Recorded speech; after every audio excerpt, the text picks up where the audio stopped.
ఆశ్చర్యకరమైన బైబిల్ పాఠముగా ద్వితీయోపదేశకాండము 31వ అధ్యాయం చదువుకుందాము. మోషే ఇశ్రాయేలీయులందరితో ఈ మాటలు చెప్పుట చాలించి వారితో మరలా ఇట్లా నేడు నేను 120 ఏండ్ల వాడనై ఉన్నాను. ఇక మీదట నేను వచ్చుచు పోవుచు నుండలేను. యెహోవా ఈ యోర్దాను దాటకూడదని నాతో సెలవిచ్చెను. నీ దేవుడైన యెహోవా నీకు ముందుగా దాటిపోయి ఆ జనములను నీ ఎదుట నుండకుండా నశింపచేయును. నీవు వారి దేశమును స్వాధీనపరచుకొందువు. యెహోవా సెలవిచ్చి ఉన్నట్లు యెహోషువ నీ ముందుగా దాటిపోవును. యెహోవా నశింపచేసిన అమోరీయుల రాజులైన సీహోనుకును ఓగుకును వారి దేశమునకును ఏమి చేశానో ఆ ప్రకారముగానే ఈ జనములకును చేయును.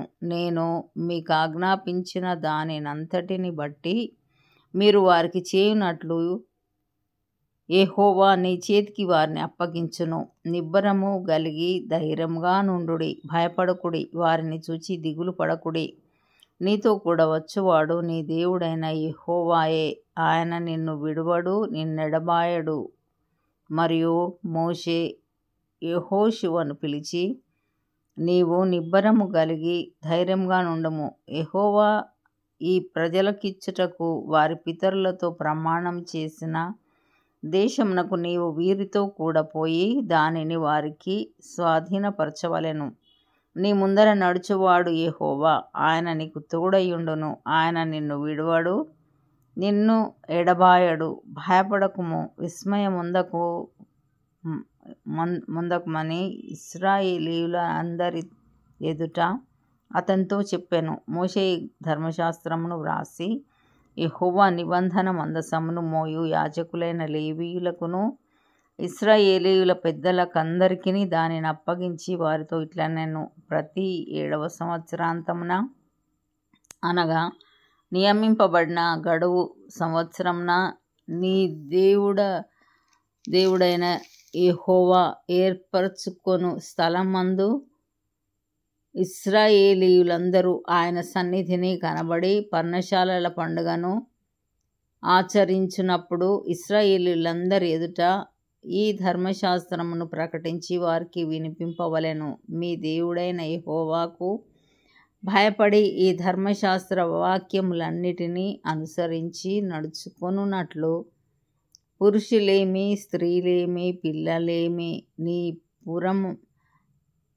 పురములలోనున్న పరదేశులేమి వాటిని విని నేర్చుకొనుటకై అందరినీ పోగు చేయవలెను. అలాగు నేర్చుకొనిన ఎడల దాని నెరుగని వారి సంతతి వారు దానిని విని మీరు స్వాధీనపరచుకొనుటకు యోర్దానును దాటబోచున్న దేశమున మీరు బ్రతుకు దినములన్నీ మీ దేవుడైన యెహోవాకు భయపడట నేర్చుకొందురు. మరియు యెహోవా చూడుము, నీ మరణ దినములు సమీపించెను. నీవు యెహోషువను పిలిచి నేనతనికి ఆజ్ఞలిచ్చినట్లు ప్రత్యక్షపు గుడారములో నిలువుడని మోషేతో సెలవీయగా మోషేయు యెహోషువయు వెళ్ళి ప్రత్యక్షపు గుడారంలో నిలిచిరి. అచ్చట యెహోవా మేఘస్తంభంలో ప్రత్యక్షమాయెను. ఆ మేఘస్తంభము ఆ గుడారపు ద్వారము పైనే నిలువగా యెహోవా మోషేతో ఇట్లా ఇదిగో, నీవు నీ పితరులతో పండుకొనబోచున్నావు. ఈ జనులు లేచి ఎవరి దేశమున తాము చేరి వారి నడుమ నుందురో ఆ జనుల మధ్యను వ్యభిచారులై ఆ అన్యుల దేవతల వెంట వెళ్ళి నన్ను విడిచి నేను వారితో చేసిన నిబంధనను మీరుదురు. కావున నా కోపము ఆ దినమున వారి మీద రగులుకొనును. నేను వారిని విడిచి వారికి విరోధి నగుదును. వారు క్షీణించి పోవుదురు.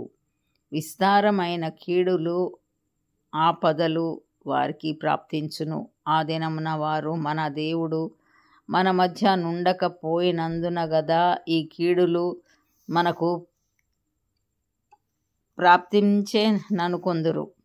వారు అన్య దేవతల తట్టు తిరిగి చేసిన కీడంతటిని బట్టి ఆ దినంన నేను నిశ్చయంగా వారికి విరోధి నగుదును.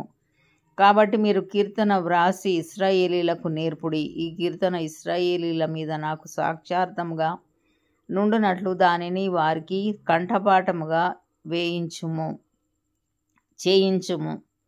నేను వారి పితరులతో ప్రమాణం చేసినట్లు పాలు తేనెలు ప్రవహించు దేశమున వారిని ప్రవేశపెట్టిన తర్వాత వారు తిని త్రాగి తృప్తి పొంది క్రొవ్విన వారై అన్య దేవతల తట్టు తిరిగి వాటిని పూజించి నన్ను తృణీకరించి నా నిబంధనను మీరుదురు.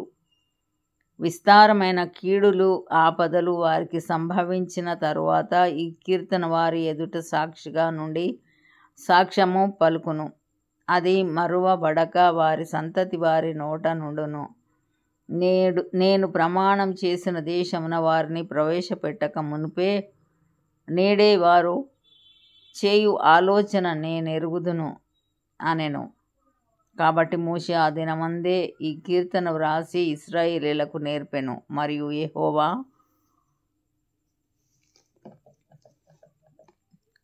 నూను కుమారుడైన యెహోషువకు ఇలాగు సెలవిచ్చాను.